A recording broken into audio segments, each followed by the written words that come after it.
é diferente.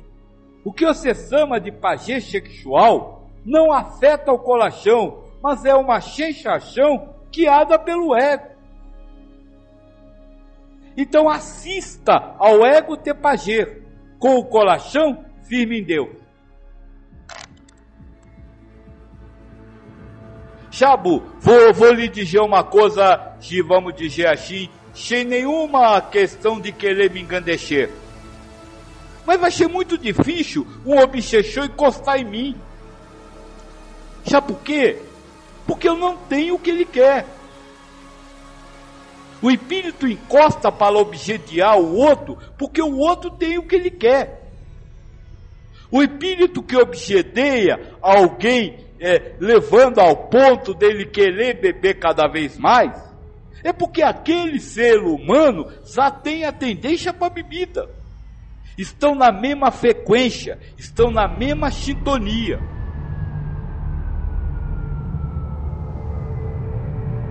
Enquanto todas as religiões brindam a existência de um local diferente desse planeta para que se alcance a vida espiritual e, portanto, preparam o ser humano para ir para lá, a doutrina espiritualista ecumênica ensina o espírito a já viver em um mundo espiritual dentro da matéria física.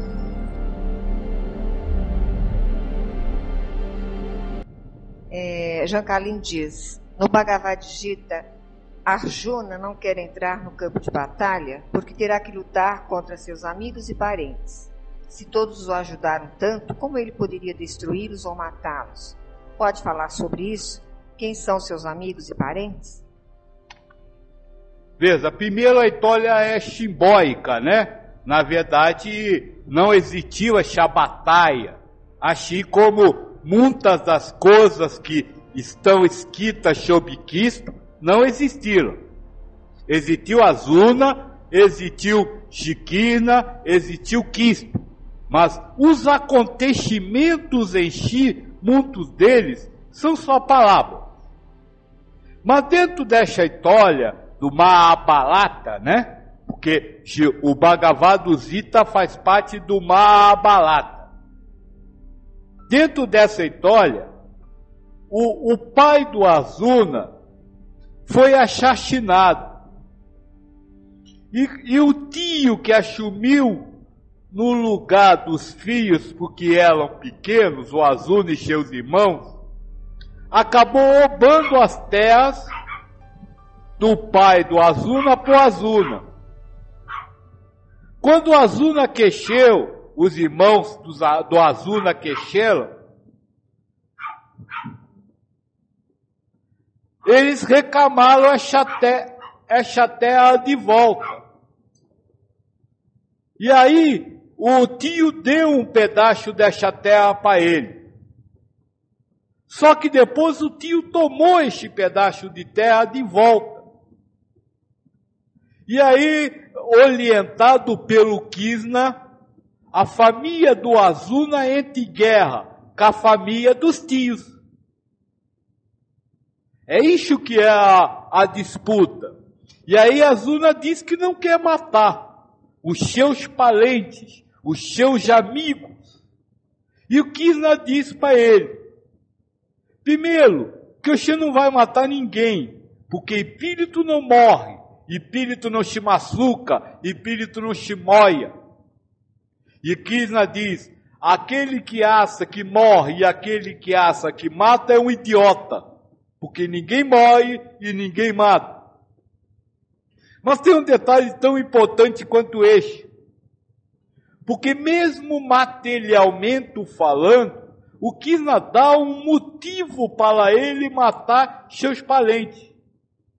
O Krishna diz assim, mesmo se nós esquecer a história de espírito, você é um guerreiro.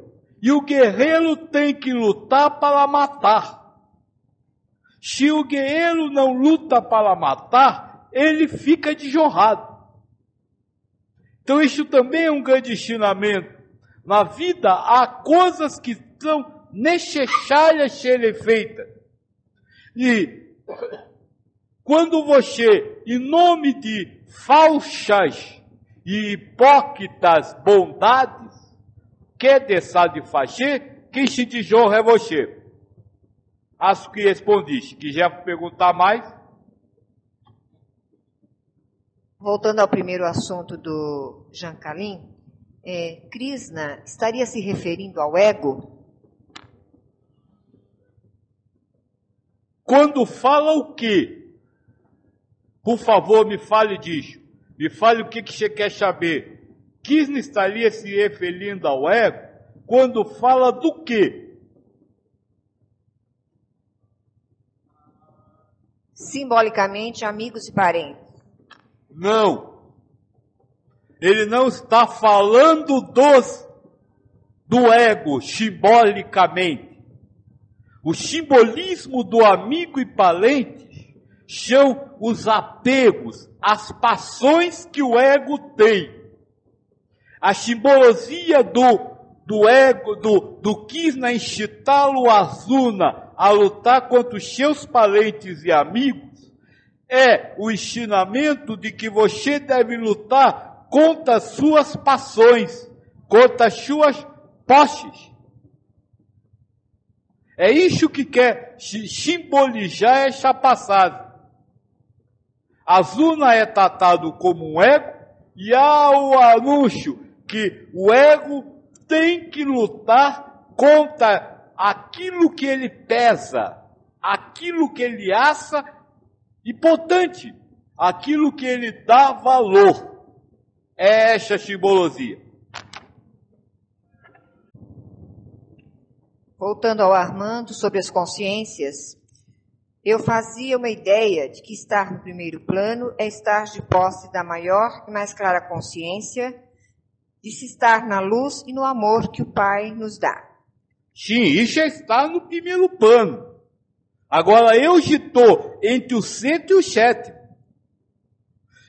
O primeiro plano é a consciência primária do espírito, a consciência espiritual do espírito. Agora, neste plano, pouquíssimo vive. Só aqueles que não estão mais apegados a órbita terrestre nenhum. Nem Cristo está neste plano. Cristo, por estar ligado ao órbita terrestre, ainda precisa estar em planos diferenciados do primeiro, apesar de Zamelecher estar no primeiro. Cristo é um espírito que abriu mão de viver a sua realidade espiritual e ficar preso a consciências mais, como se fala, mais criadora de ilusão, para poder servir a irmandade espiritual. Thelma pede desculpa por fazer uma pergunta que talvez fuja ao tema do momento, mas gostaria de saber, conforme as informações e a filosofia que já conheci de Pai Joaquim, quando ele se refere a tudo ser ilusão. Gostaria de saber se, então, em relação às vivências de Jesus na carne, tais como as inúmeras obsessões que ele fez e milagres também, né, Thelma? Se, então, ele também estava se iludindo com as coisas da matéria. Que eu sei que não é a Solona do Potão. Quem estava se iludindo? O Jesus ou o Cristo? Me responda. O Cristo encarnado. Não existe Cristo encarnado. Existe Jesus, um personagem humano, um ego, que estava ligado a um espírito, que serviu de médium para o Cristo universal, o Cristo planetário. Cristo não encarnou. Por isso eu fiz essa pergunta. Agora, quando se vivia os acontecimentos, enquanto se vivia os acontecimentos da vida de Jesus Cristo, o espírito que estava ligado ao ego, Jesus, estava iludido. Mas o Cristo planetário e interplanetário, não. Ele não ia cair nessa ilusão, né? Jean Carlin pergunta: quais são as propriedades que o espírito manifesta no mundo material?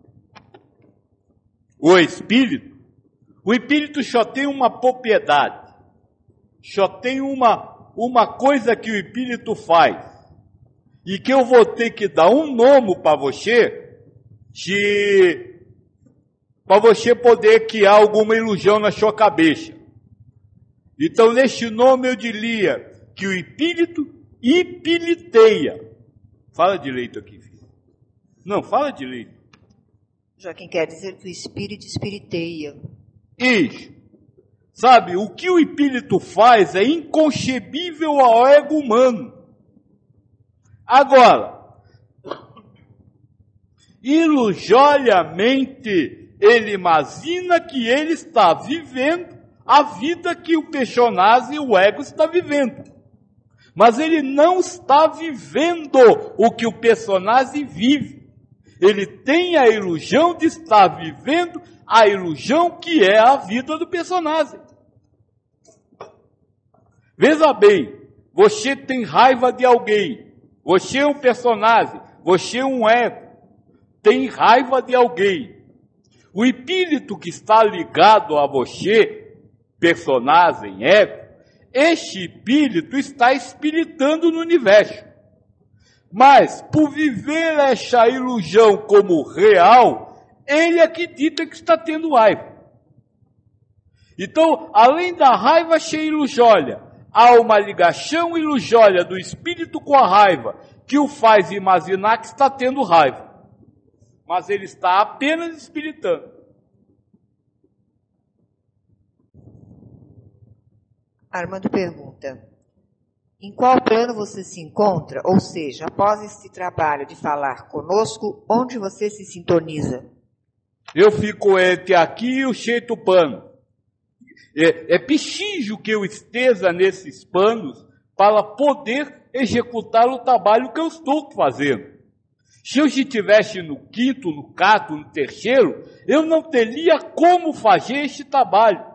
Por quê? Porque as realidades de um ego de quinto ou sexta, eu sou aqui, eu espírito. De quinto ou sexta, não são compatíveis com aquilo que você pode ver ou ouvir. Só completando aqui a pergunta da Thelma, então já faço a sua. Então Jesus era o ego de Cristo? Jesus é um ego, foi um ego. Foi um ego de um espírito. Um espírito que não tem nome, não tem cor, não tem sexo, e não é aquele que vocês chamam de Cristo. Chabo, vou lhe dar um exemplo para você ficar mais claro. O Chico Xavier é um ego. Um ego que estava ligado ao espírito. E ao mesmo tempo que este ego estava ligado a um determinado espírito, por funções espirituais, este ego servia como médium para o Emmanuel, para o André Luiz. Então é o mesmo processo. Havia um espírito que estava ligado ao ego Jesus.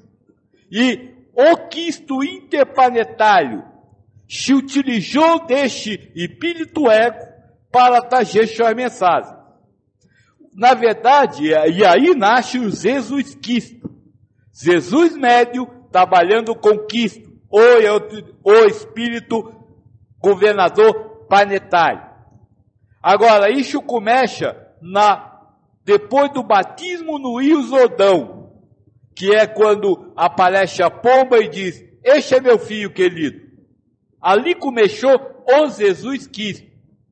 Por isso é que todos os evangelhos citam essa passagem como marco, como início da caminhada de Jesus Cristo. Antes havia Jesus o Nazareno, Jesus filho de José. Era isso que existia. E este era o ego de um espírito que não é aquele que nós diz que é o governador zelar do planeta. Armando complementa sobre a pergunta de após esse trabalho, né, onde você, Joaquim, se sintoniza, mas ele gostaria de saber de você como espírito, não como Joaquim. Onde você se sintoniza como espírito, Joaquim? Eu estou ligado ao Joaquim, canto do Laia Michão. Então eu estarei onde o Joaquim estiver.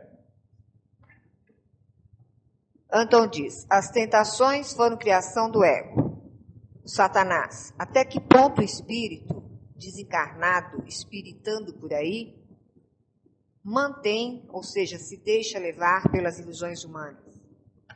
O que ele disse que chama a tentação? Chama a tentação, filho? Não, fala, repete a pergunta. As tentações foram criação do ego. Não, as tentações não são criação do ego. As tentações são criações de Deus, através do ego. As tentações são, vamos dizer assim, a base da aprovação do espírito. Então é criado por Deus, não pelo ego. O ego não pode criar nada. Por quê? Porque o ego não existe. O ego é uma ilusão que Deus cria e que o espírito ilusoriamente acha que é real. Então as tentações são criadas por Deus. O que mais que ele fala? Até que ponto o espírito desencarnado, espiritando por aí, mantém ou se deixa levar pelas ilusões humanas? Depende do que você acredita e como encarnação. Se você acredita em encarnação ligaste a essa carne, eu não saberia lhe responder. Porque para mim, estar na carne ou estar fora dela, tanto faz, porque afinal de contas a carne não existe. Ela é uma percepção que o ego cria. Que Deus cria através do ego. Agora, se você fala em desencarnado como livre da sétima consciência, eu lhe diria que ele está livre da provação. Então ele não vai mais vivenciar a tentação. Veja, primeiro nós precisamos colocar uma coisa. A tentação existe, e essa tentação a que você se refere, existe para o ser humano, ou seja, para o sétimo grau de consciência de um espírito. Ela não existe para o sexto, para o quinto, para o quarto ou para o terceiro. Agora, para o sexto, para o quinto, para o quarto e para o terceiro, existem outras tentações, porque existem outras provações. Então, essa tentação a que você se refere, as tentações do Cristo no deserto, que não aconteceram, que não existiram, mas é uma parábola para explicar a provação que o Espírito está fazendo, nós vai tudo isso aqui, né? Se acaba quando acaba a ilusão de achar que a sétima consciência é real. Nos ensinamentos judaicos, Deus criou as trevas, onde nos situamos. Por isso, nos identificamos com o ego e não temos consciência de nossa partícula divina. E segundo o mesmo ensinamento, isso é que é a causa da individualidade, criada pelo amor divino. O senhor concorda com isso? Eu só mudaria uma palavra, porque às vezes se tem diferença numa palavra que, vamos dizer assim, arrasa toda uma lógica.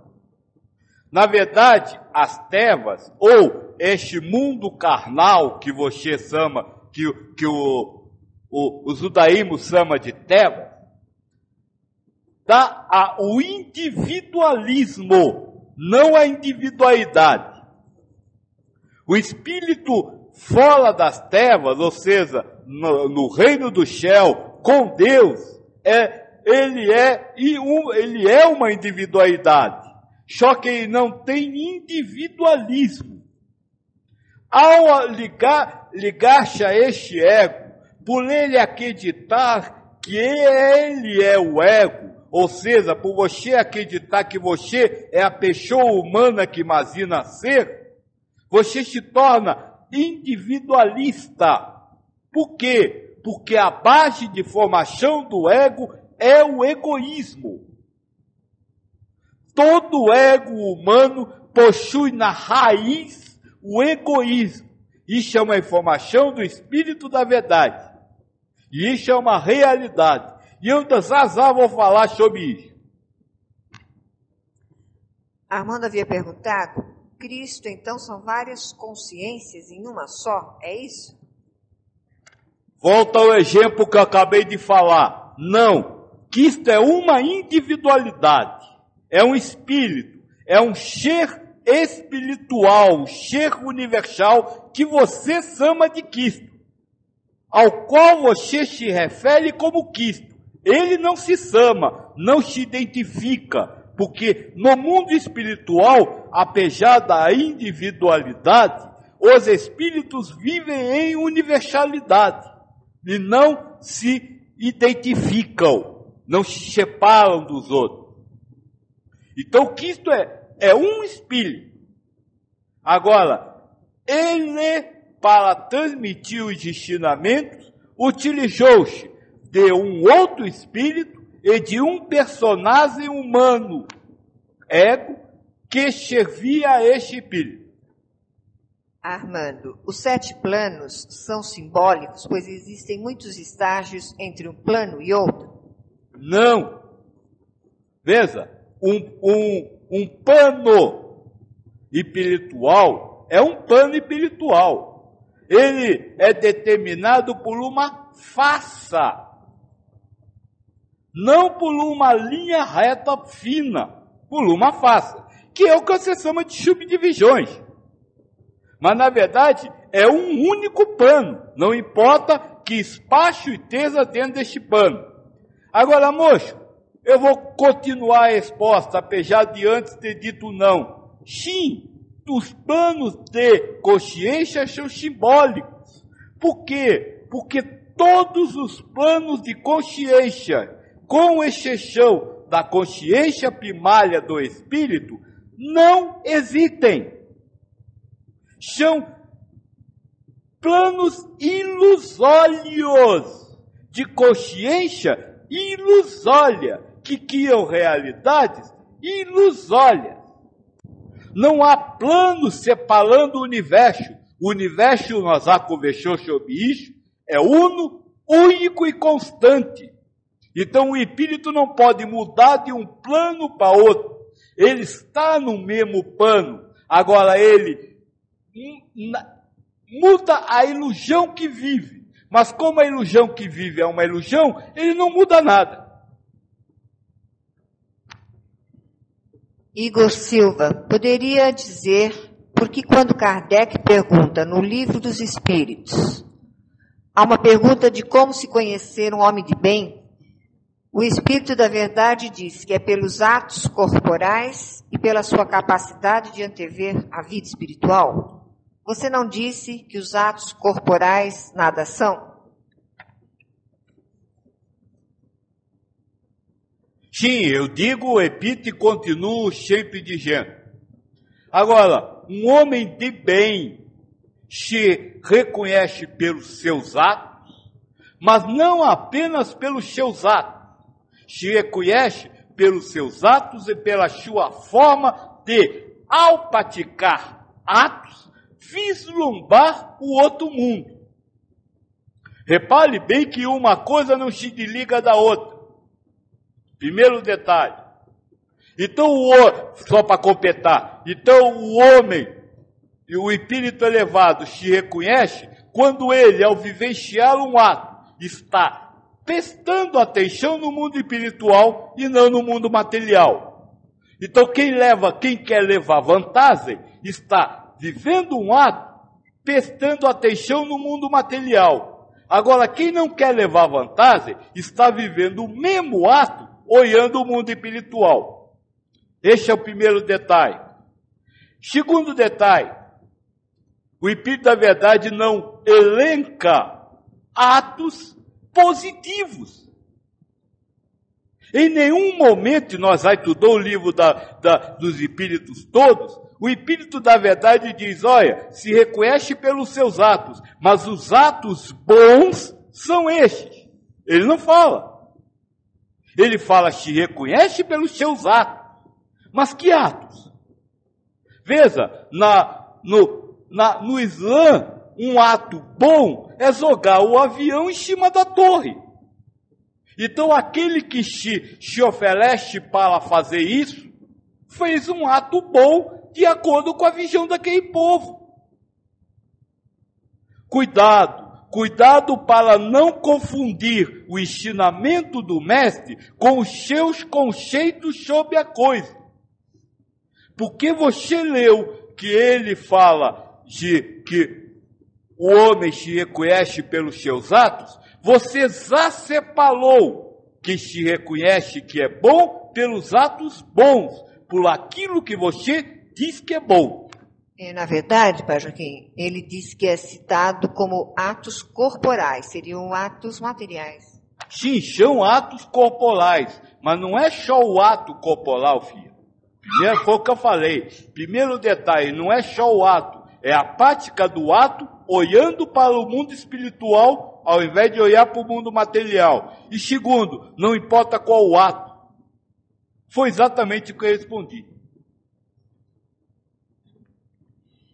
Marcelo de Curitiba, estamos buscando realizar estudos sobre obsessão, desobsessão em nosso grupo aqui de Curitiba.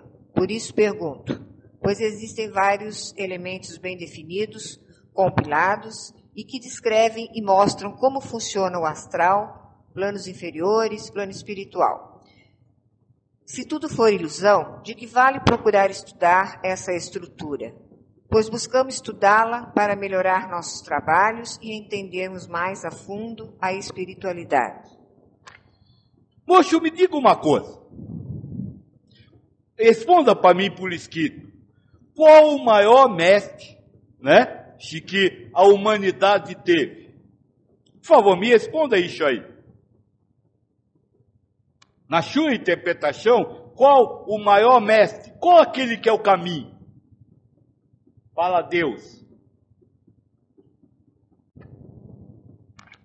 Para mim foi Jesus. Tá certo. E nos ensinamentos dele, o que se fala a respeito de desobsessão? Nada. Em momento nenhum que isto ensina a fazer desobsessão. E se ele não ensinou, ou ele foi um mestre falho, porque deixou de ensinar alguma coisa importante, ou não foi o mestre tão importante. Veja, deixa eu lhe explicar.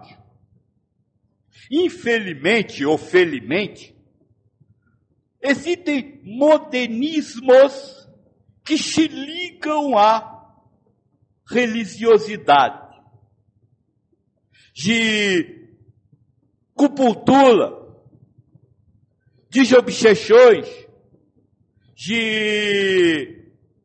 como se fala, aquele outro que eles praticam, fia, lá no São Carlos,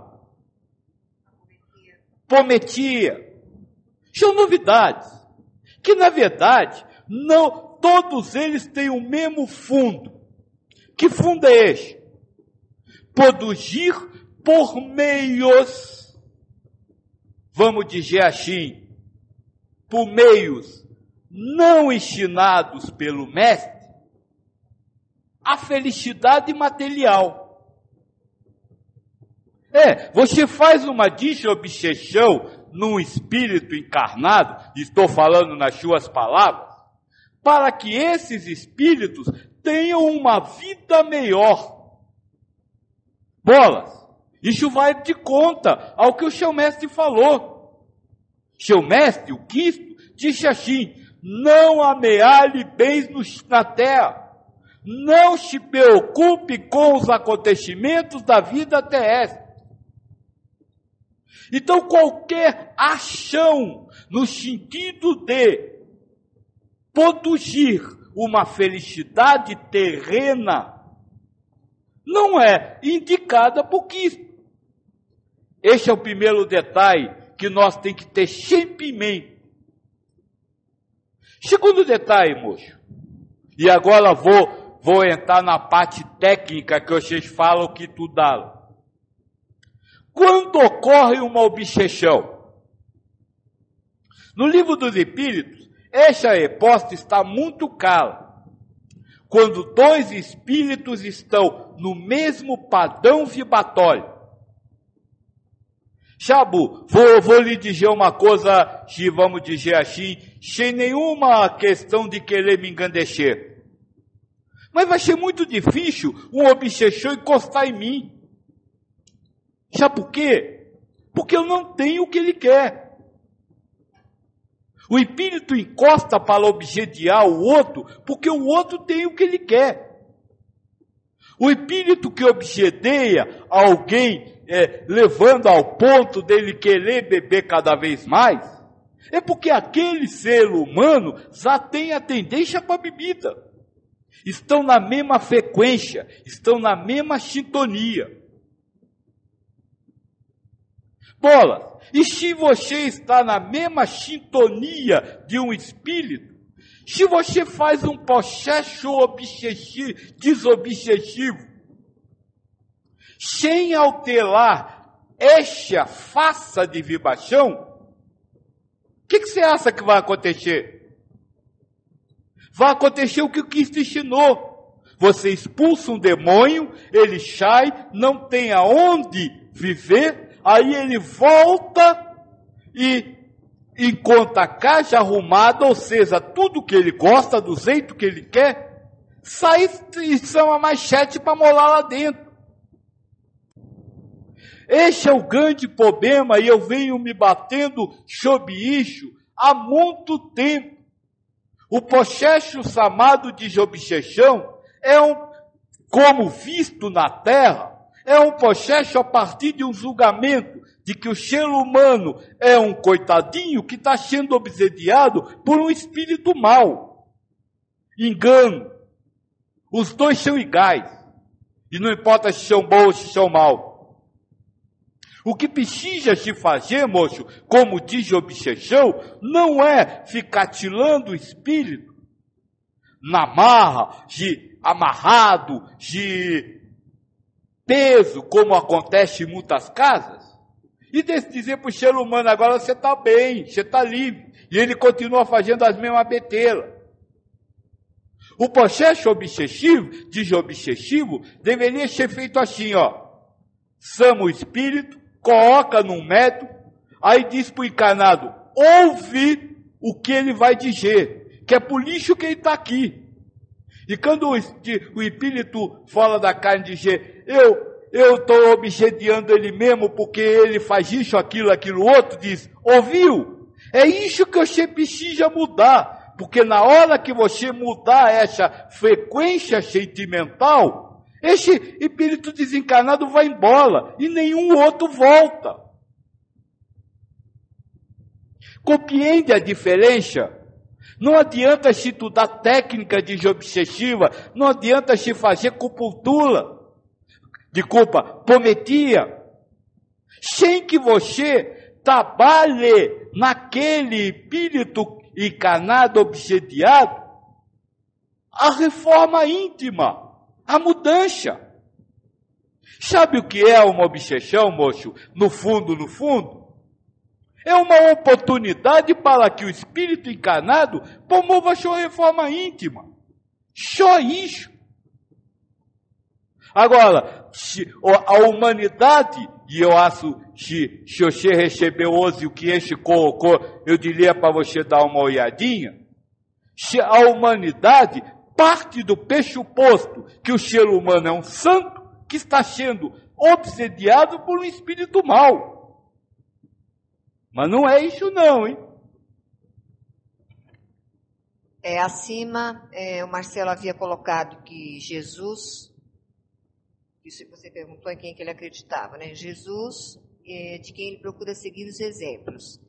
E complementa que ele realizou inúmeras desobsessões. Quem realizou? Por favor, me responda.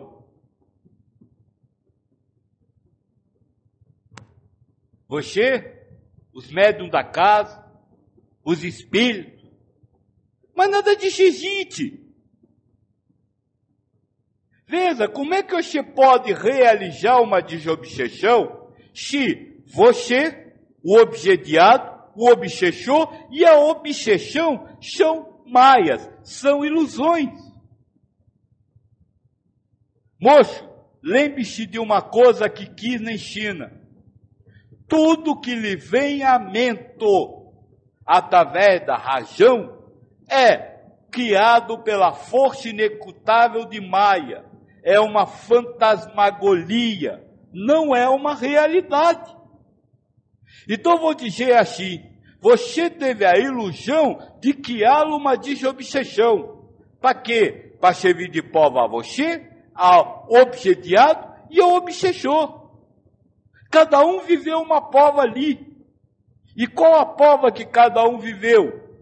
Acreditar que fez, que conseguiu realizar, ou que conseguiu se libertar, ou amou a Deus acima de todas as coisas. Essa é a prova. E ela está embutida em todas as ilusões que você vive como realidade. Havia uma pergunta acima também. Você descreveu vários detalhes de um processo obsessivo. Então isso não é ilusão? Eu descrevi vários detalhes de um processo obsessivo ilusório. Só isso. Eu descrevi uma ilusão. Porque eu estou falando com um moço que, vamos dizer assim, ainda não entrou a fundo no que nós estamos falando. Nós não foi lá para conversar. Se pegou por alto. Por isso eu precisei me dirigir a ele assim. Agora eu sei que a resposta que eu teria que dar para qualquer outro aqui da sala seria dizer: que obsessão, que obsessor, que processo obsessivo e que desobsessão. Se tudo que acontece durante a existência através da razão é uma mera ilusão. Jean Calin pergunta: o espírito obsessor está atrás de um ego semelhante ao que tinha quando encarnado? O espírito obsessor está ligado a um ego semelhante ao do sétimo plano, aquele que você chama de encarnado, ou ainda ao mesmo ego com o qual viveu a última encarnação. Sabe aqueles escravos que vivem no mundo espiritual, estou falando da literatura espírita, que vivem no mundo espiritual procurando os senhores do mato para se vingar? Eles ainda estão ligados ao mesmo ego que viveram na terra. Por isso pensam da mesma forma e por isso buscam agir dentro da mesma face de raciocínio. Então podem estar ligados a egos semelhantes, ou seja, se vê dentro de uma nova identidade, mas ainda possui os mesmos valores. Ou pode estar ligado ao mesmo ego, ser a mesma pessoa, sem carne, que ela, quando tinha carne.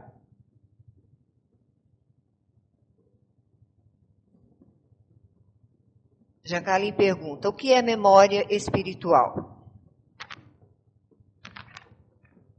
Acúmulo de informações que o espírito recebe na sua memória primária.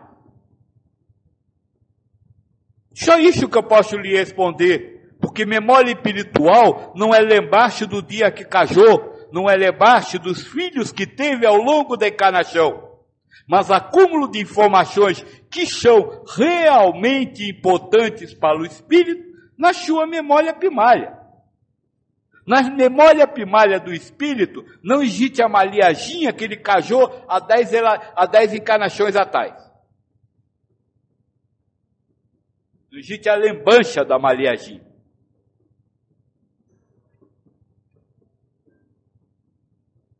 Jean Calin: sempre vejo que as pessoas falam de mundo material e mundo espiritual como se estivessem separados, dando a impressão de uma distância geográfica.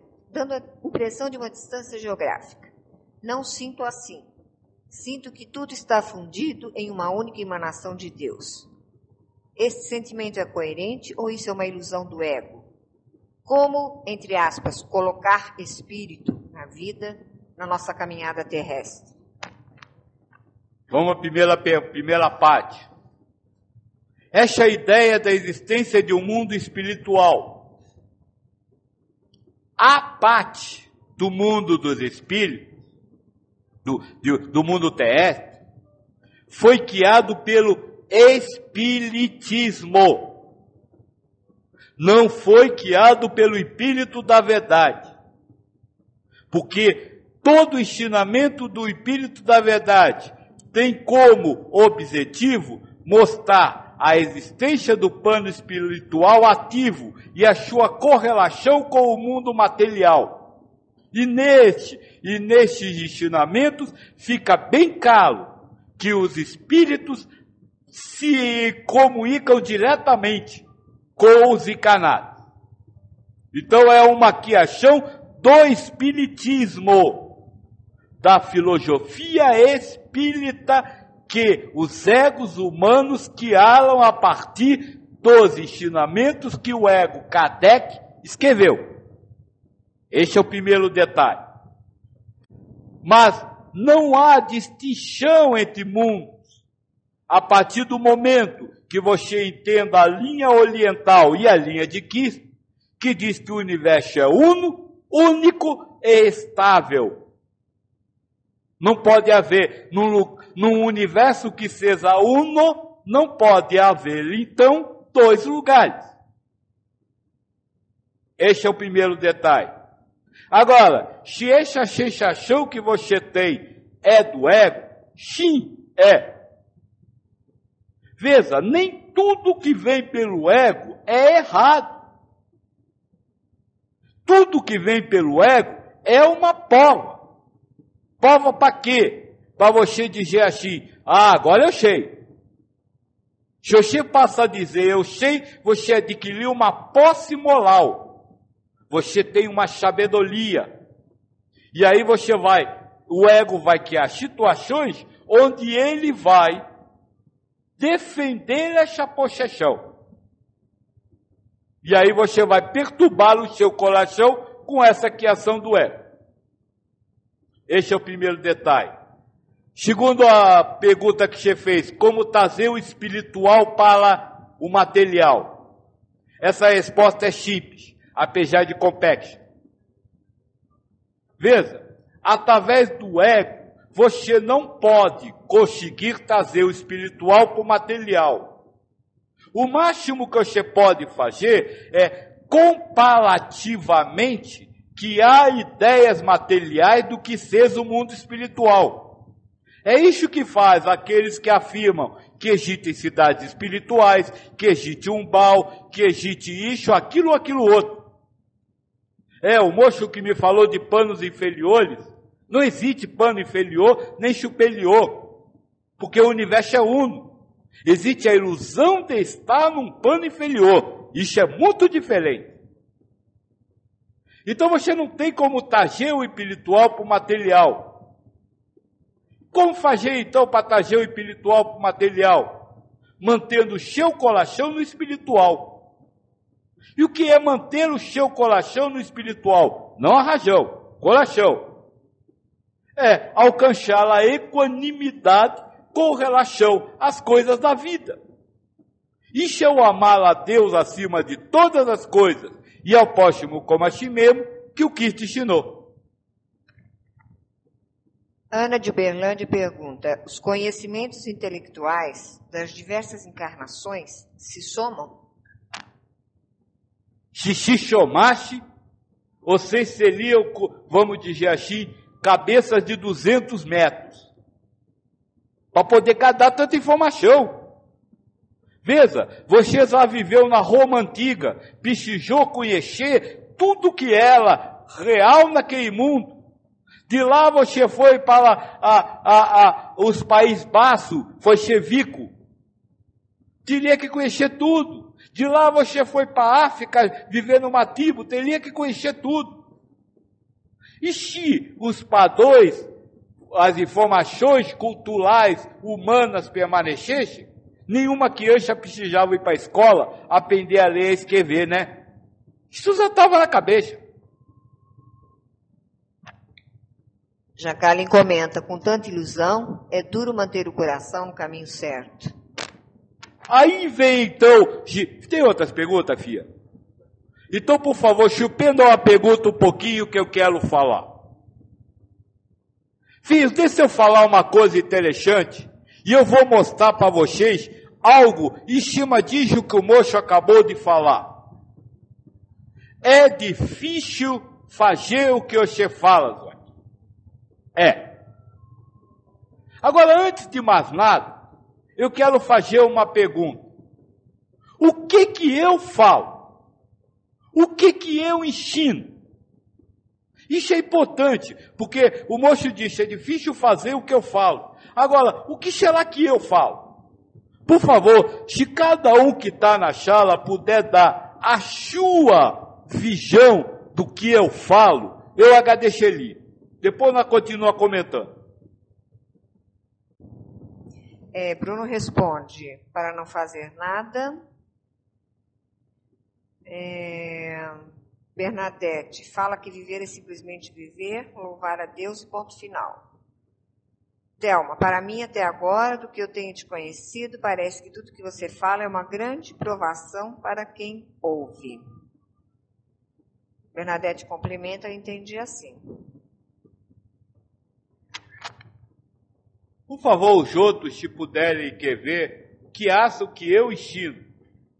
Aira Maia, Kim, você fala que tudo é ilusão e que por isso não devemos nos importar com os acontecimentos materiais e se manter em paz. Reinaldo, o Senhor nos abre a mente do ego para a consciência do espírito, da integração a Deus. Igor, fala para continuar a viver como antes. Jean Calim, fala que existe um único estado de integração com Deus. Armando, oferecendo uma possibilidade de nos universalizar. Thelma, nada. Thelma. Anton, ensina as verdades de Cristo. Amar. Pequenininha, para divinizar tudo. Tudo é Deus. Alguns até falaram, vamos dizer assim, consequência do que eu ensino. Mas o meu ensinamento tem um ponto que, talvez por essas respostas, eu imagine que ainda o ego de vocês não trouxe a razão. Ainda pulei uma da Thelma aqui, pois no final eu sinto que devo seguir o que eu sinto e não o que eu entendo do que você fala. Sim, é isso mesmo, Solona do Potão. Mas não é isso. Tem um ponto que é o ponto fundamental para se fazer tudo isso que vocês falaram, que é o que está por trás de todos os ensinamentos que eu dou. Pode dizer. Tem mais aqui ela disse que era o Marcelo, ok. E tem da Ignaldo, da ilusão do ensinamento. Veja, este ponto que está por trás de tudo que eu falo é o despossuir. Não importa o que eu diga, não importa se eu fale que é ilusão, não importa se eu estou querendo universalizar, não importa se eu estou querendo falar o que é amar, não importa se as palavras que eu use, no fundo, aí nossa intenção é dizer para vocês, é preciso despossuir as coisas do mundo. Por isso eu digo que você não deve se preocupar com desobsessão.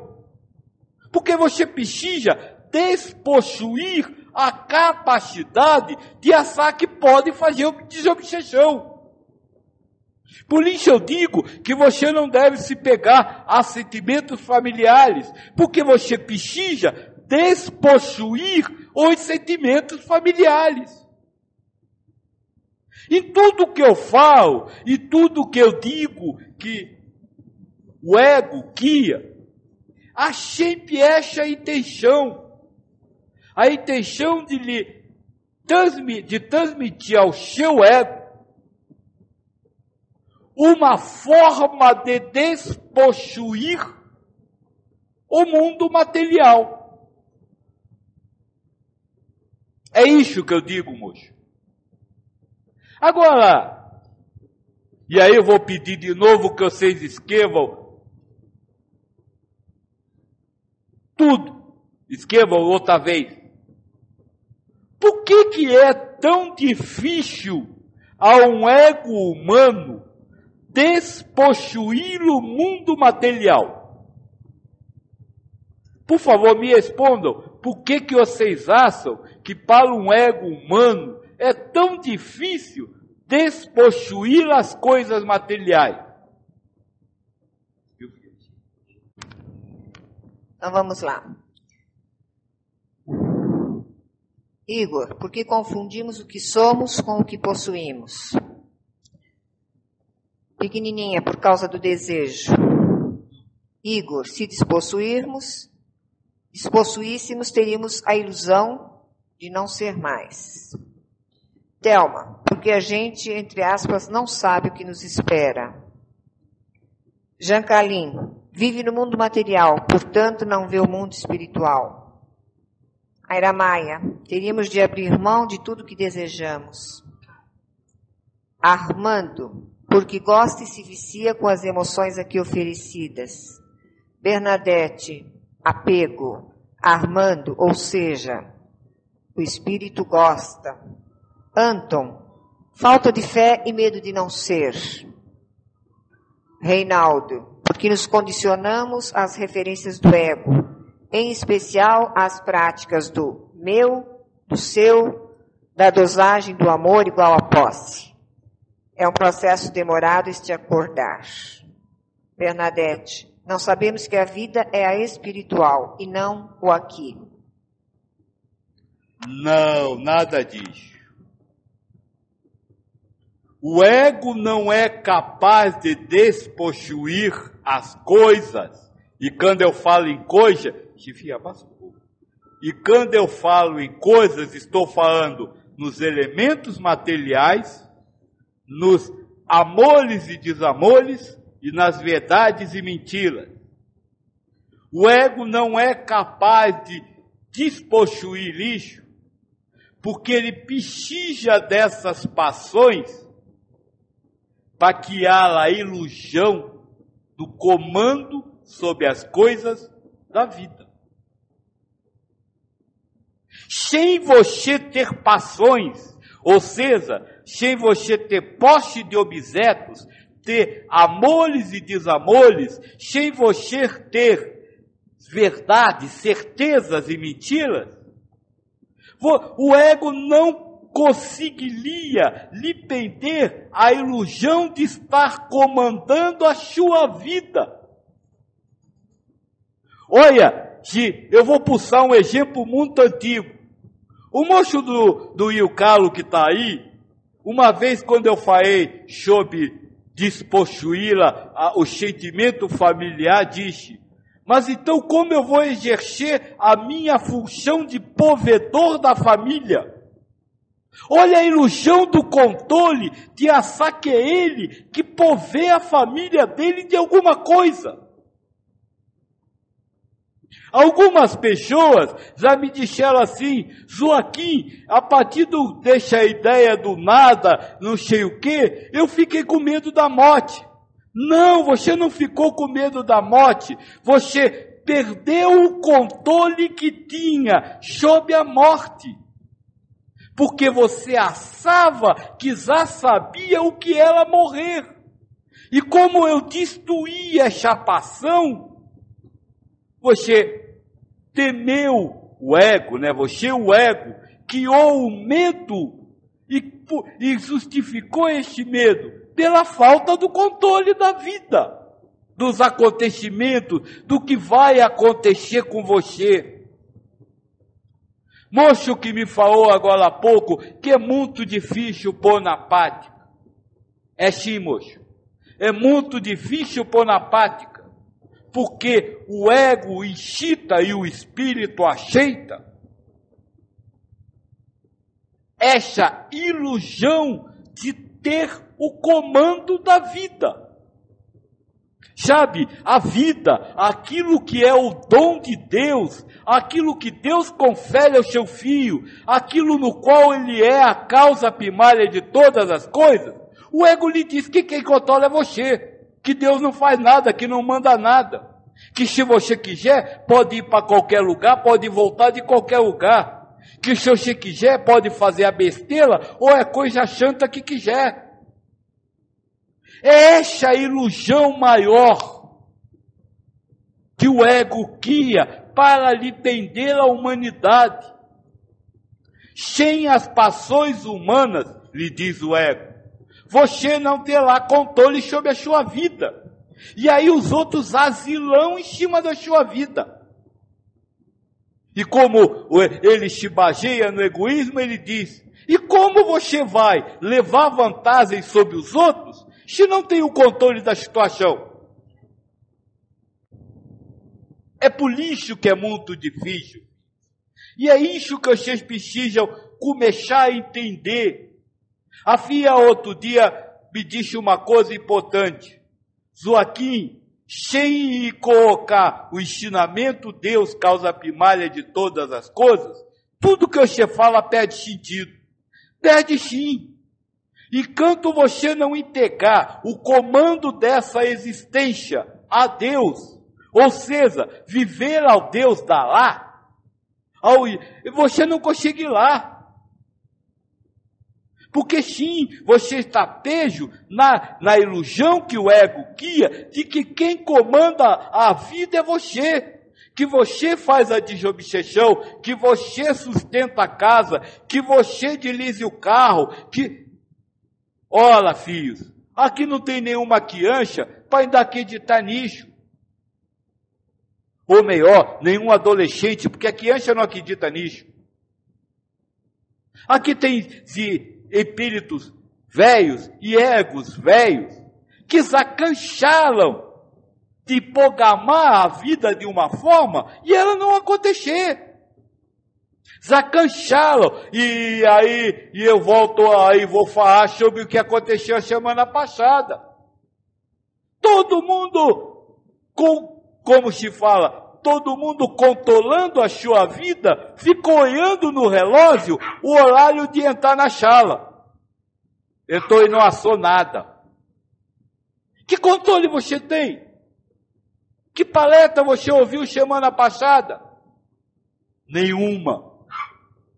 Mas se você tivesse controle sobre o que acontecesse na sua vida, você teria que ouvir alguma coisa. Você teria que estar, sabe, como se fala, não, eu decidi que vou ouvir isso aqui, tem que ouvir. É isso que pode ajudar. É você entender que você não tem controle algum sobre os acontecimentos da sua vida.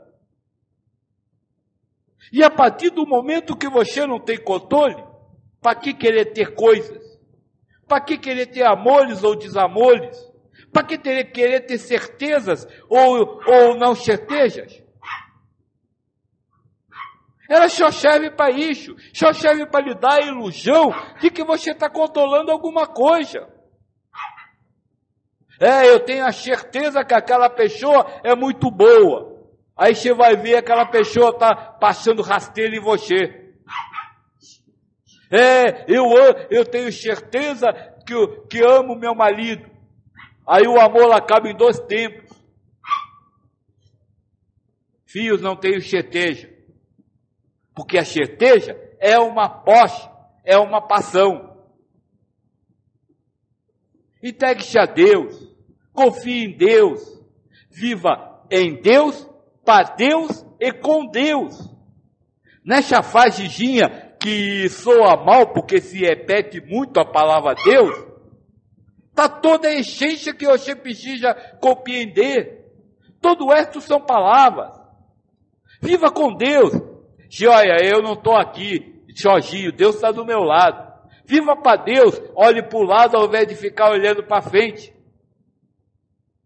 E viva em Deus, o que está acontecendo é divino. Só isso. Na hora que você colocar em simpática, você vai conseguir manter o seu coração ligado na espiritualidade.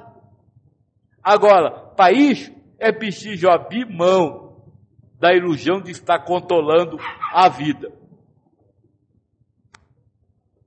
Tem uma do Armando aqui que eu acho que eu não tinha lido. O espírito jamais abandona a primeira consciência, apenas vai se expandindo, consciente de ser peça única, integrada no universo através do contato com o fluido cósmico. Está certo este parecer? Olha, desculpa, mas eu não entendi. Só quando você disse o espírito jamais abandona a primeira. Só que para ele abandonar a primeira, tinha que haver alguma coisa. Não há a segunda, nem a terceira, nem a quarta, nem a quinta, nem a sexta, nem a sétima. O que há é uma ilusão de haver. É bem diferente. Então, a partir do momento em que você parte da premissa do não abandonar, é sinal de que você teve a premissa do abandonar. E essa premissa é uma falácia. Então, todo o resto ficou, vamos dizer assim, prejudicado. Só com respeito a isso, moço, vou lembrar mais uma vez o ensinamento do Krishna. Perguntaram ao Krishna, a consciência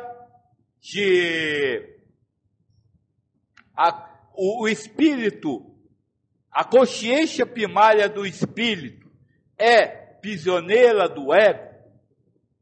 E ele diz, podemos dizer que sim. Mas a partir do momento que nós descobrimos que o ego e o aprisionamento é apenas uma ilusão, nós temos que dizer que não. Veja, só vai acontecer aprisionamento em quem acreditar no aprisionamento. Mas o aprisionamento é uma ilusão. É a ilusão de acreditar ilusoriamente em outra ilusão.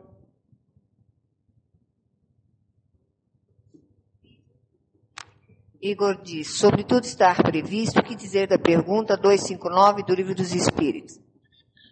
Eu não estou falando nada ao contrário. Eu sempre disse, quando comentei essa pergunta, deixei bem claro. O espírito escolhe o gênero de prova. A partir do gênero de prova, Deus cria os atos. Olha a diferença. A partir do gênero de prova, Deus cria os atos. Então os espíritos não sabem os atos que vão acontecer naquela encarnação. Como, por exemplo, esse fato da telha cair? Isso. Vamos chegar lá. Este fato ainda é mínimo, mas vamos chegar lá. Então veja, se você pede, por exemplo, para vencer a ganância a partir do não ter, você sabe que Deus vai lhe colocar no nascimento em uma família que não tem posses. Agora, como essa família vai, ou seja, como e por que atos essa família vai, vamos dizer assim, proporcionar oportunidades para que você vença a ganância, o espírito não sabe. Isso Deus vai criar. Por quê? Porque depende do karma dos outros envolvidos. Depende das provas dos outros. Deus, quando cria uma ação karmática, um ato humano, Ele dá a cada um segundo as suas obras. A cada um segundo o gênero de provas que eles pediram. Esse é o primeiro detalhe. Agora veja bem. Durante a vida, você vai vivendo ligado ao ego. E você vai amando ou não. Quando você não ama, vai ter que haver uma nova aprovação sobre aquele assunto. E aí Deus vai criar um ato específico para aquela nova aprovação. Então sim, moço, o destino como atos é criação de Deus. E Deus vai criando de acordo com os acontecimentos. Esse é o primeiro detalhe. Agora, não queira com isso dizer que Deus queria naquele momento. Porque a onisciência precisa saber de tudo. Então ele já sabia. Ele não contou para você, mas sabia. Ele sabia que em determinado momento teria que fazer uma teia cair na sua cabeça para que um gênero de prova que você pediu acontecesse. Você não sabia, o mundo espiritual não sabia, mas a onisciência não pode deixar de saber nada. É neste ponto que eu digo que o destino está totalmente petachado. Ele está totalmente petachado na onisciência. E Deus não erra, porque Ele é a inteligência suprema. Então o que Ele já sabia é o que iria acontecer. Agora você não sabe, o mundo espiritual ao seu redor não sabe. Ficou clara a diferença? Não disse uma palavra do que o Espírito da Verdade falou. Inclusive quando ele diz que alguns acontecimentos decorrem da sua forma de reação no momento atual. Sim, decorre, mas você não pegou Deus com as calças na mão. Ao optar por isso ou por aquilo, você acha que fez a opção agora. Mas se a onisciência não souber disso, ou seja, não souber o que você vai optar, ele não é onisciente. Ele é apenas ciente. Soube naquele momento. E a onisciência não sabe no momento. Tudo sabe, sempre. Deixa eu falar uma coisa importante para você, moço. E não só para você, mas para todos. O que é ler alguma coisa? É zelar uma interpretação a partir de verdades individuais. Sabe, moço, você não está lendo o que o Espírito da Verdade escreveu. Você está interpretando com seus valores o que o Espírito da Verdade escreveu. Essa é a diferença. E aí, quando eu interpreto o que o Espírito da Verdade escreveu a partir de outras verdades, você tem outro sentido. Agora, as verdades que eu, vamos dizer assim, coloco, são universais. A verdade que o ego humano coloca são fundamentadas em conceitos humanos, que são individuais, que são relativos. É só essa a diferença. Veja, nós já estudou o livro do Espírito de cabo a abo.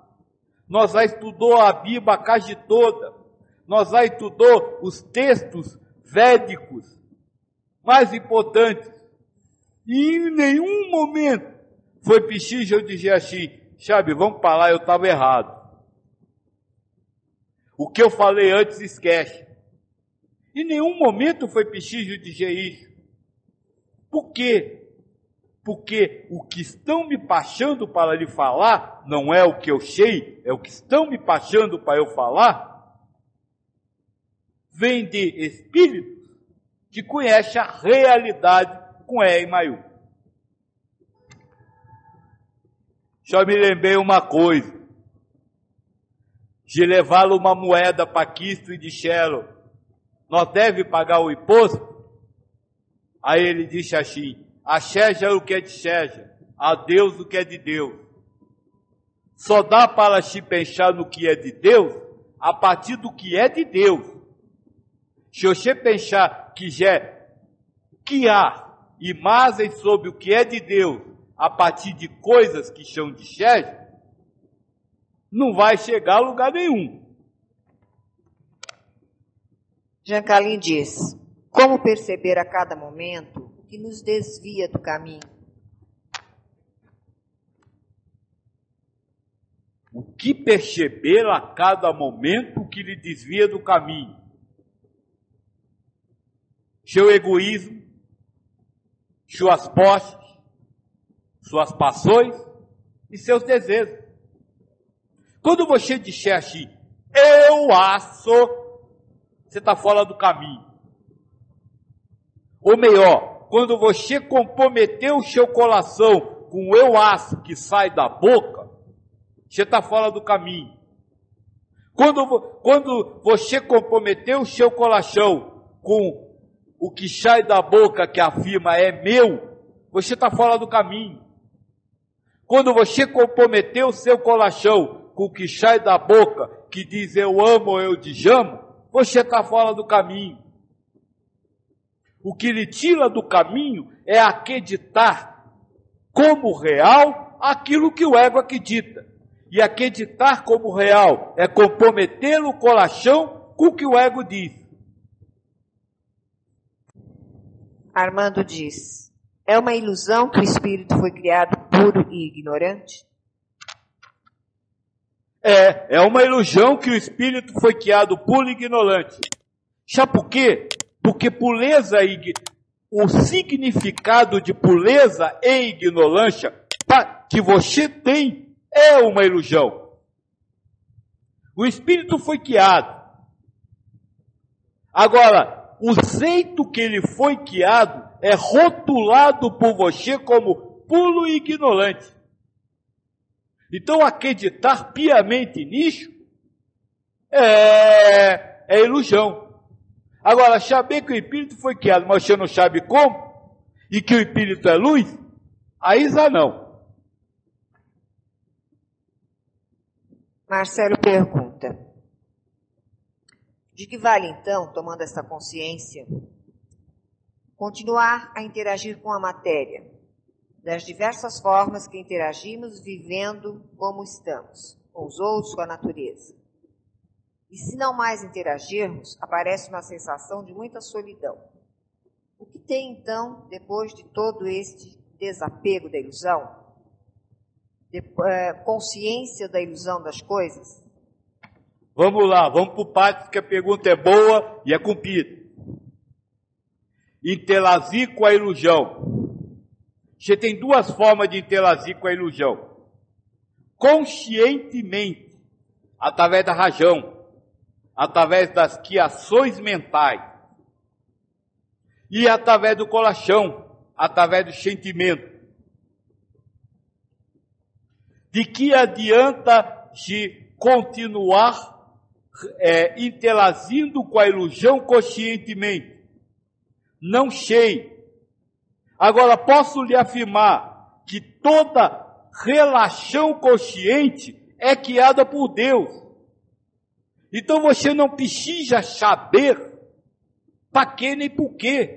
Porque se tiver que continuar relacionando, e terá que continuar relacionando conscientemente com as ilusões, será Deus que irá criar e você não poderá deixar de fazê-lo. Porque você nem faz. Você vive o que Deus faz. Então esse é o primeiro detalhe. Agora, por que continuar relacionando-se sentimentalmente com as ilusões? Porque essa é a sua prova, moço. Sabe, a prova do espírito é o espírito vive a ilusão para poder provar a si mesmo que aprendeu a relacionar-se com a ilusão amando, ou seja, de coração, amando a Deus acima de todas as coisas e ao próximo como a si mesmo. Então você não pode deixar de relacionar-se com a ilusão sentimentalmente, porque senão você acabaria com a sua aprovação. Você continua lá relacionando-se com a sua ilusão sentimentalmente, enquanto Deus disser que você está em prova. Quando acabar a prova, acabou essa relação. Ou seja, a sétima consciência anula-se. E aí você vai começar um relacionamento com as ilusões criadas pela sexta. Isso chama-se processo de elevação. Quando você vencer as provações da sexta, irá se relacionar-se com a quinta. Então veja, não dá para você querer saber por quê, para quê, nem como de nada. Porque tudo vai continuar acontecendo. O que lhe importa saber não é por quê, para que relacionar, é como relacionar. E qual é a forma, vamos dizer assim, que contribui para elevar, a forma de relação que contribui para a elevação espiritual, a forma de relação com a ilusão. Amar a Deus sobre todas as coisas e ao próximo como a si mesmo. Quando o seu coração for equânime, ou seja, só tiver essa emoção, amar incondicionalmente,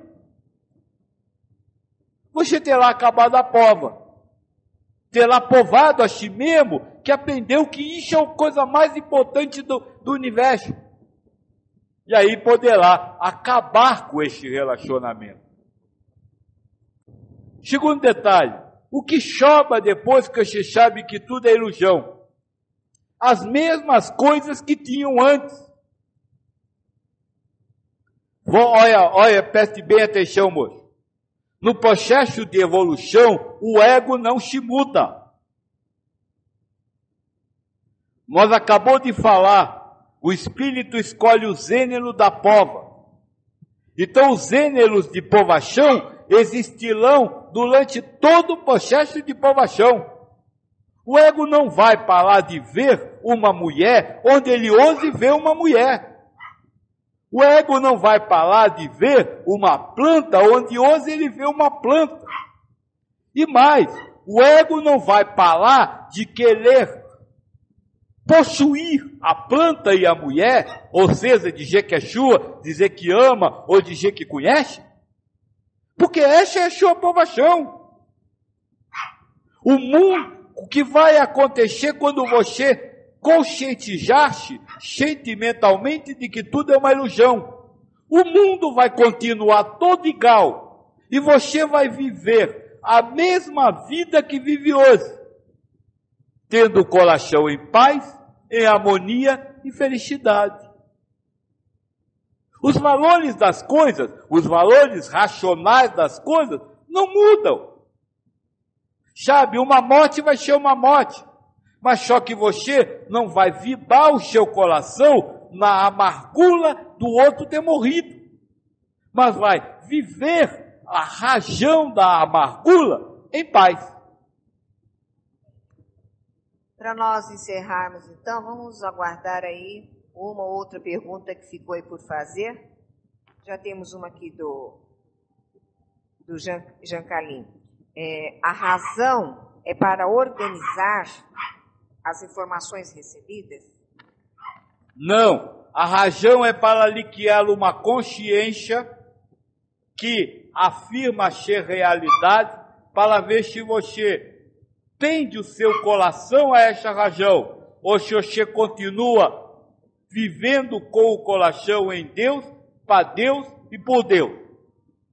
A razão é o tentador, a razão é o diabo, a razão é o instrumento que Deus cria para propor a você a oportunidade de optar, ou seja, de exercer o livre-arbítrio. No livro do Espírito está escrito bem claro, quando se pergunta sobre de acontecimentos pré-determinados.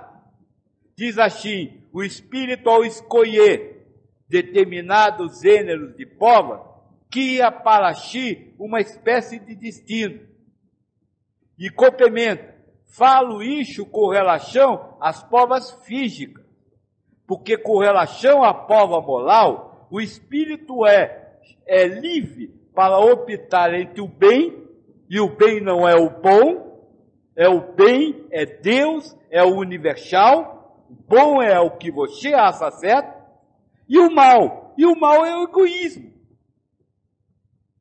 Então se veja, se a razão não lhe der um ato egoísta, não tem como você optar entre o bem, Deus, e o mal, ou a razão. Então a razão só existe para isso. Essa questão de Que o Che falou de, como é que ele falou, filha? De organizar ensinamento? Não, a razão não organiza nada, porque a razão não existe. A razão é um instrumento ilusório que Deus utiliza para criar uma ilusão. A ilusão de que aquilo existe. Filhos, nunca se queixam. O que existe no universo? Deus, o espírito e a matéria. Todo é ilusão. O seu Deus, você e as matérias decorrentes da matéria universal são ilusões, não existem no universo. A mente inquisidora do Bruno pergunta: quem são estes seres que conhecem a realidade e falam através de você? Acho que são extraterrestres, viu, Bruno? Calo que são. Não são espíritos desenvolvidos no planeta Terra. Então são o que vocês chamam de extraterrestres.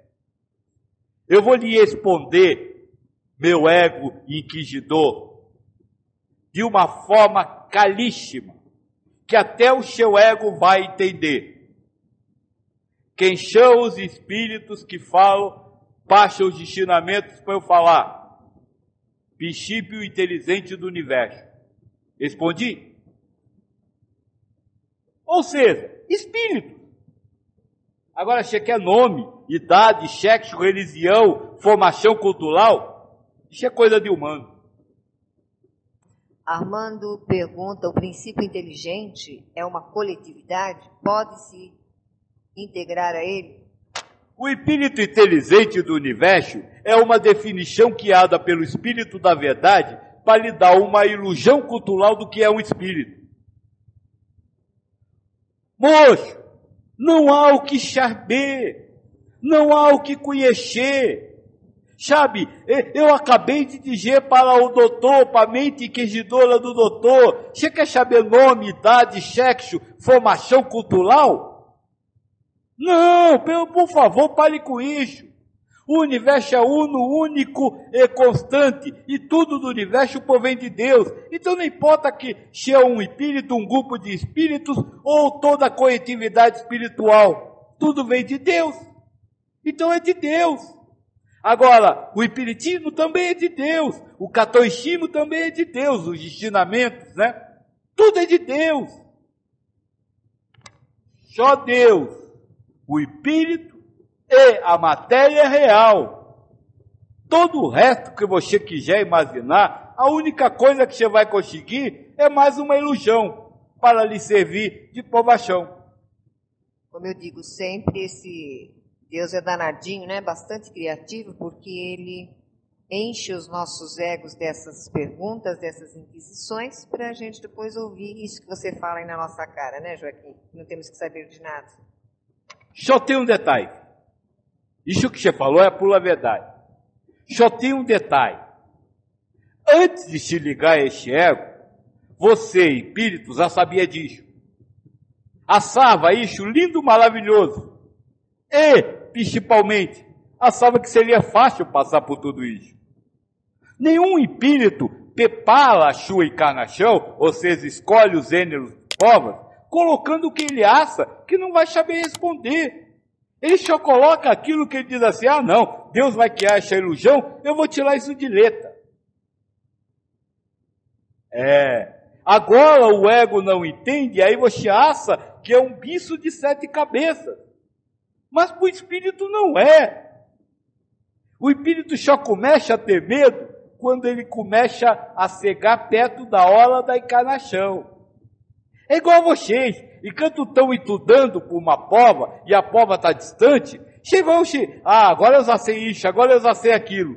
Na véspera da prova começa, será que eu sei mesmo? É igualzinho. Então veja, isso que você falou egalmente falando, ou seja, racionalmente falando, é correto. Mas se você colocar isso a nível da consciência do espírito, não. Giancarlo pergunta: quais ferramentas posso utilizar para me conhecer melhor? O eu superior. Fia, você dá para ele hoje www, nós. Lá tem, no nosso www, tem um livro, que está lá, para quem quiser pegar, chamado Ego, a identidade humana do espírito. Neste livro, tem uma palestra que eu fiz a partir de uma pergunta do livro do Espírito e do comentário de Santo Agostinho a essa pergunta, que eu chamo de função e espelho. Neste comentário, Santo Agostinho diz o seguinte: é preciso conhecer a si mesmo para poder elevar-se. E para conhecer a si mesmo, Deus coloca espelhos na sua frente. Ou seja, para conhecer a si mesmo, é preciso você ouvir o que os outros falam de você. Vou lhe dar um exemplo. Que função espelho exerce uma pessoa que diz que você está errado?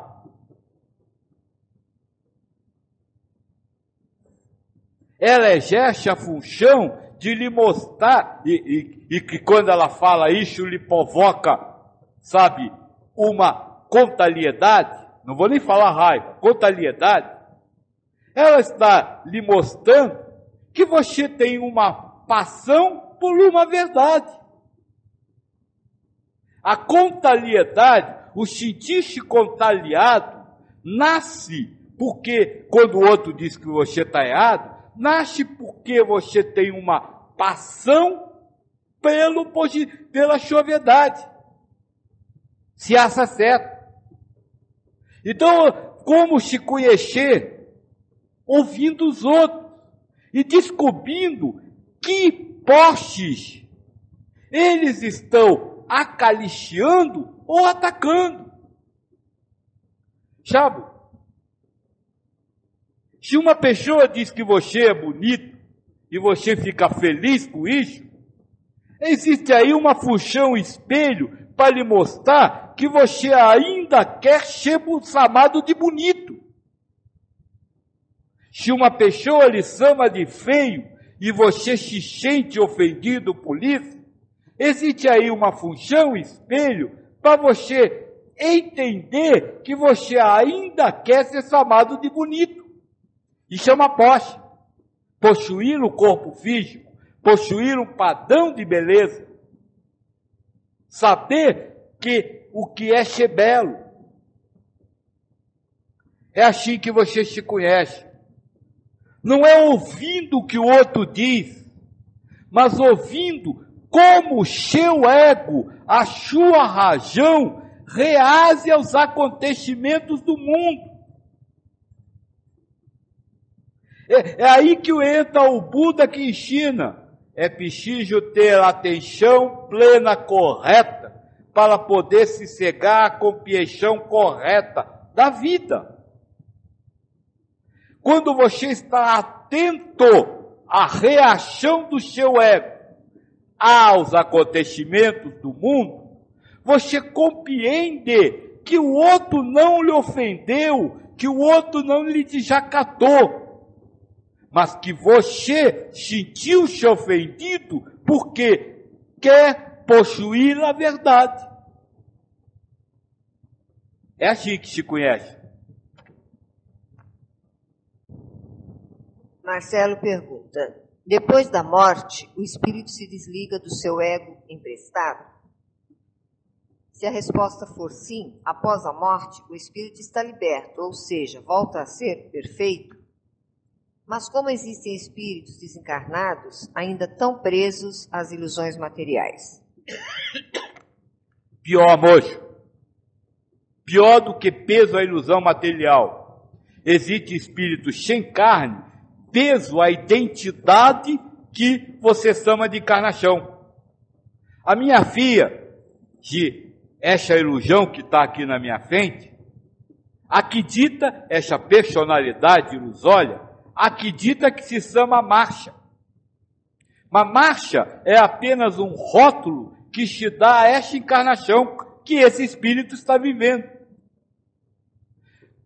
Se esse espírito não entender isso e libertar o seu coração da marcha, ele, quando sair da carne, continuará sendo a marcha.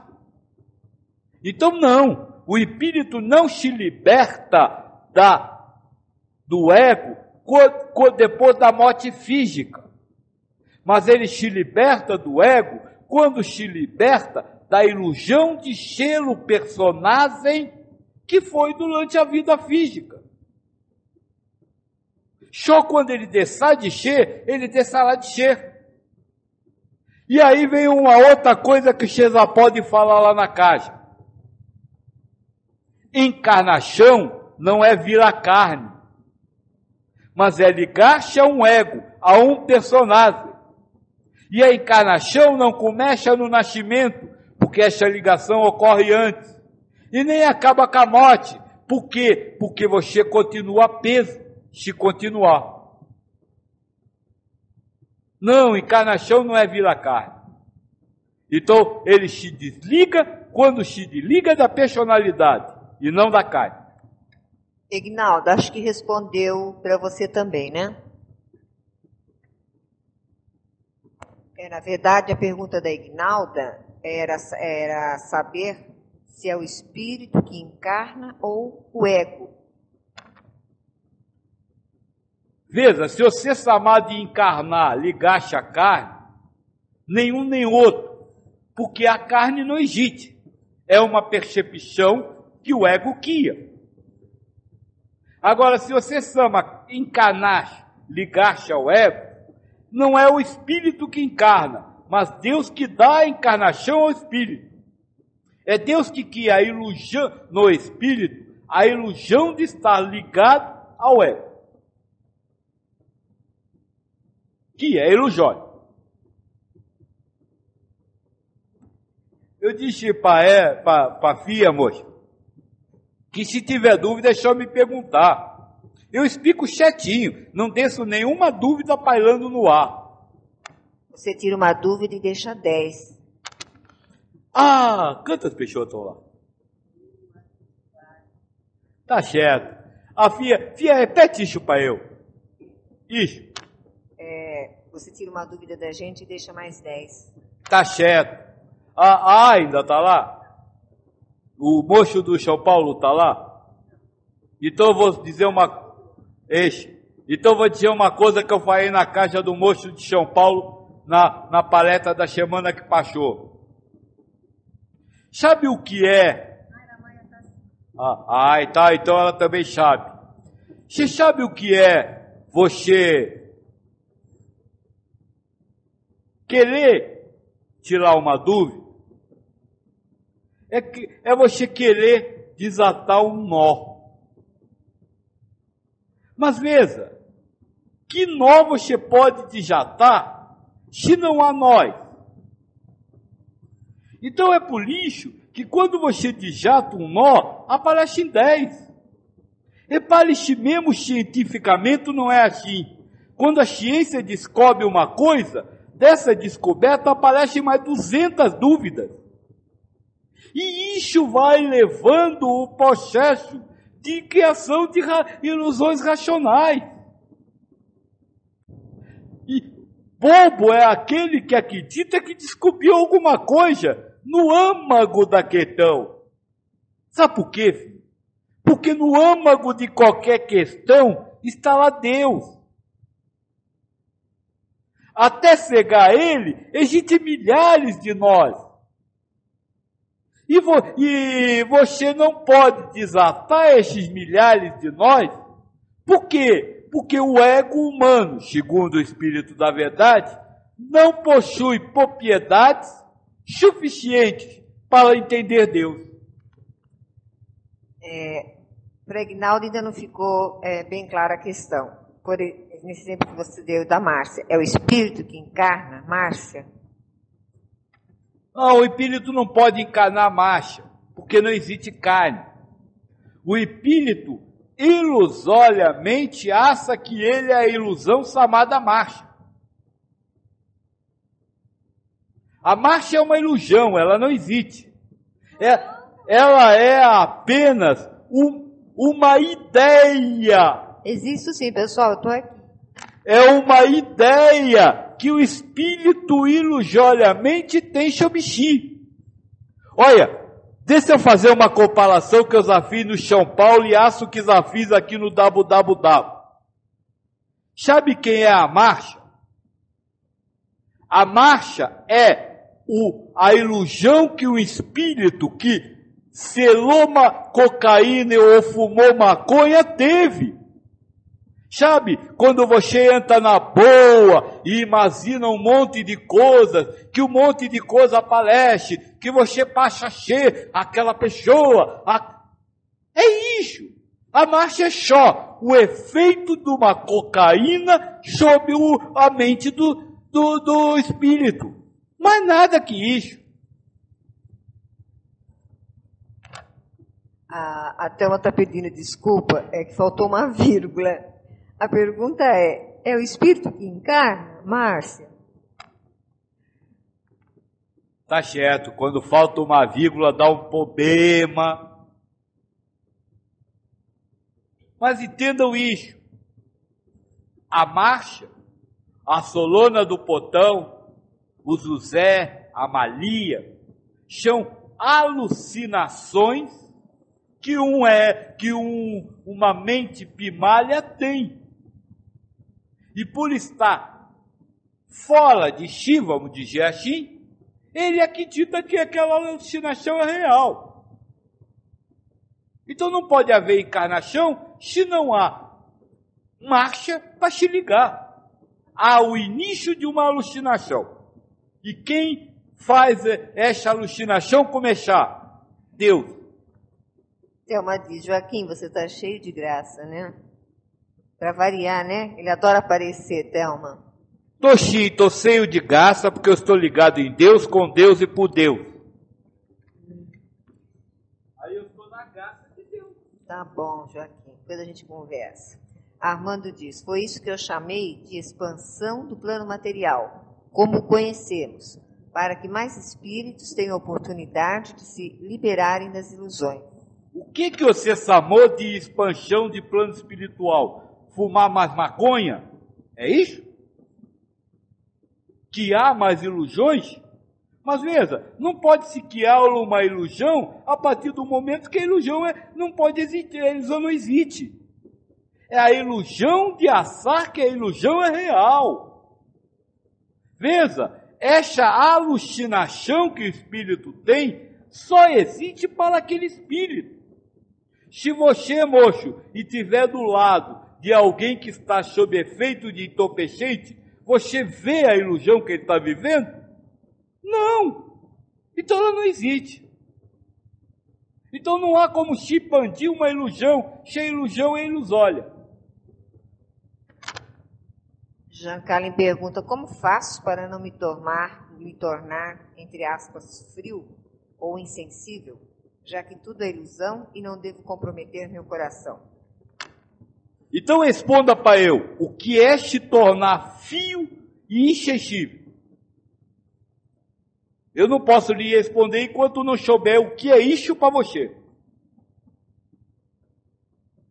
Indiferente aos acontecimentos. Do mundo?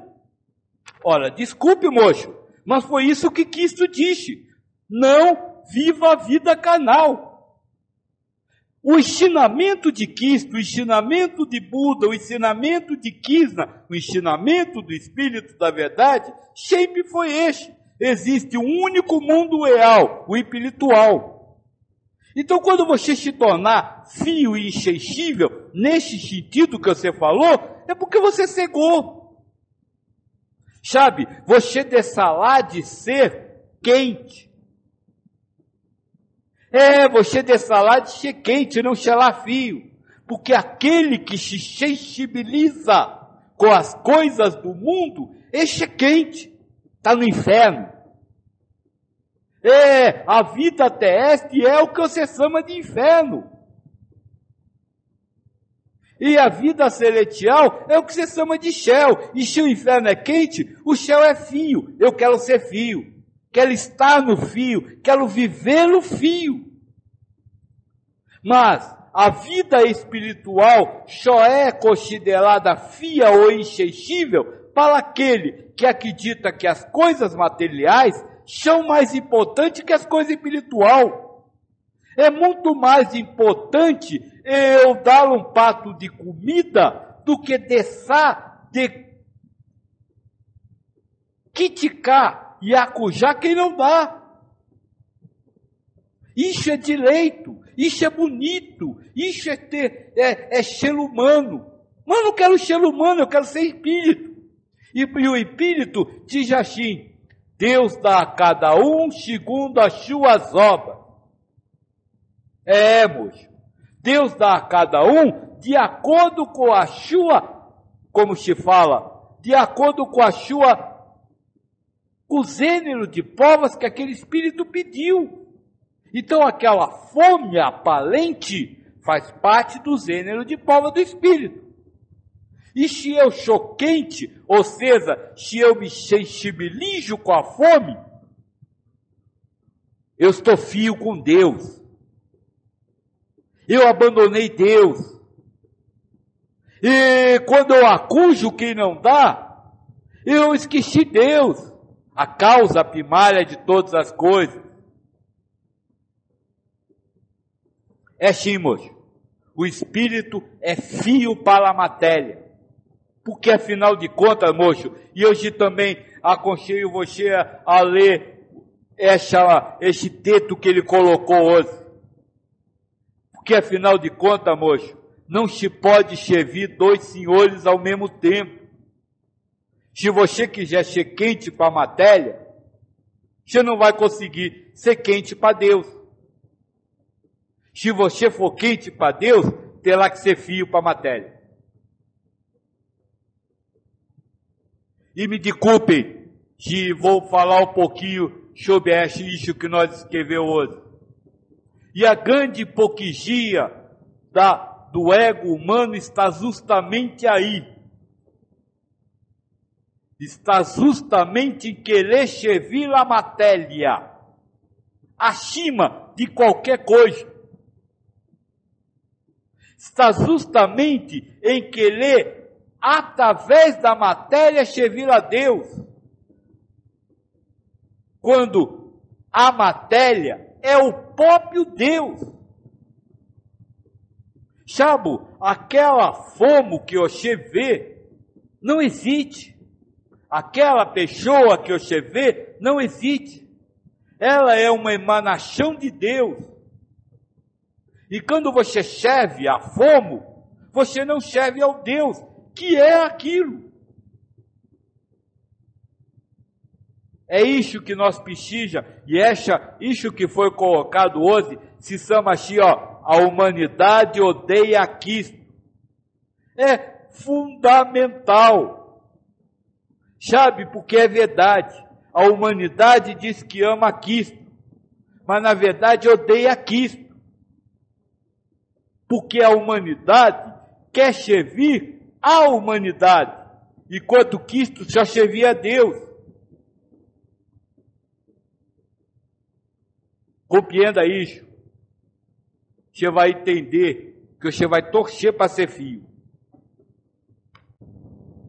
Armando pergunta: como fica vivenciar a sexualidade? Não sirvo a Deus procriando, por exemplo? Deixa eu só falar uma coisa para você, moço. Se a vida é um dom de Deus, será que o seu órgão genital é Deus?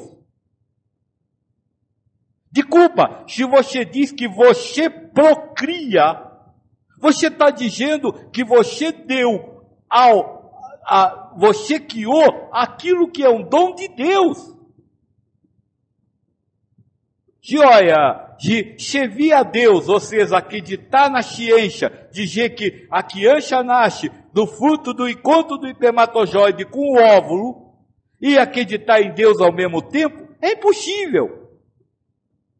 A vida é um dom de Deus, quem dá é Deus. Então você acha que você fez um ato sexual. Até porque, moço, não existe você, seu órgão genital, a mulher nem o órgão genital dela. Tudo isso é uma ilusão que você está vivendo. Pare para como eu falei antes para você, ouça tudo aquilo sob monimo e volte às suas perguntas. A partir do momento que o universo é uno, único e estável, e que Deus é a causa primária de todas as coisas, o que será que você pode fazer, moço? O que será que um remédio pode fazer? O que será que um médico pode fazer? Nada. Mas nem por isso deixamos de ir ao médico e de tomar remédio, porque isso é uma programação do ego. Mas nem por isso deixamos de vivenciar esses atos. Não é ir ao médico, você não vai ao médico. Você tem que vivenciar a ida ao médico. Se for, foi. Se não for, não foi. É diferente. Armando diz: estou sendo médium para trazer mais trabalhadores para a colheita. Você está trazendo mais trabalhadores para a colheita? Desculpa, mas não é isso que o Cristo fala. Cristo diz assim: regemos a Deus para que Ele mande mais trabalhadores para a colheita. Ele não diz: regemos aos seres humanos para que eles tragam mais trabalhadores para a colheita. É diferente. É diferente. Deus vai mandar os trabalhadores, não você vai criar os trabalhadores. Aliás, você não tem participação nenhuma, porque você nem existe. Você, qual é o nome dele aqui? Armando. Você, Armando, não tem participação nenhuma. Até porque o Armando não existe. Armando pergunta: quanto à sexualidade, quis perguntar de como vivenciar o ato friamente. Acho que não precisa vivenciar friamente, Armando. Você vai vivenciar do jeito que tiver que vivenciar, né? Moço, o seu ego vivenciará a sexualidade, assim como qualquer outro acontecimento da vida, da forma que tiver que vivenciar. O seu ego. Agora, o seu coração não pode alinhar-se ao prazer que o ego vai criar. É diferente. O que você chama de prazer sexual não afeta o coração, mas é uma sensação criada pelo ego. Então assista ao ego ter prazer, com o coração firme em Deus.